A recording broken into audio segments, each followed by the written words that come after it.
Is அப்படிங்கிற வார்த்தையை use பண்ணி இந்த நேரத்தில் இதை சொல்வது சரியானதாக இருக்கும் என்று நீங்கள் நினைக்கிறீர்களா? இப்படி ஒரு லாங் கொஸ்டினை நம்ம ஃப்ரேம் பண்ண போகிறோம். Is this a right time to eat? சாப்பிட எது சரியான நேரமா? இதே மாதிரி is this a right time to speak? பேச இது சரியான நேரமா? Is this a right time to walk? நடக்கிறதுக்கு இது சரியான நேரமா? சரியா? அதே மாதிரி இதை சொல்வது சரியானதாக இருக்குமா அப்படின்னு சொல்ல போகிறோம். மேலே இருக்கிற ஃபார்மட் படி is this right to del? இதை சொல்வது சரியா?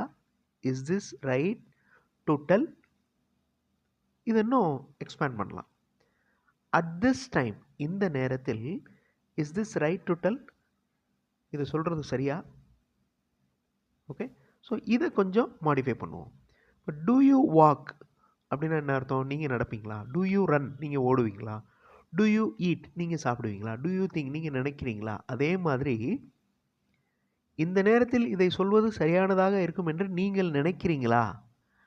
அப்போ do you think? Do you think is this right to tell at this moment? இந்த நேரத்தில் சொல்கிறது சரியாக இருக்கும்னு நீங்கள் நினைக்கிறீங்களா?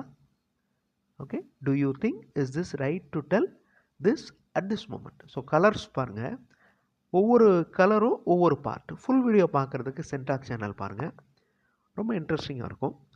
ரிலேட்டட் வீடியோவில் வீடியோ லிங்க் ஆகிருக்கு, டிஸ்கிரிப்ஷன்லேயும் லிங்க் இருக்குது. கண்டிப்பாக உங்களுக்கு யூஸ்ஃபுல்லாக இருக்கும். தேங்க்யூ.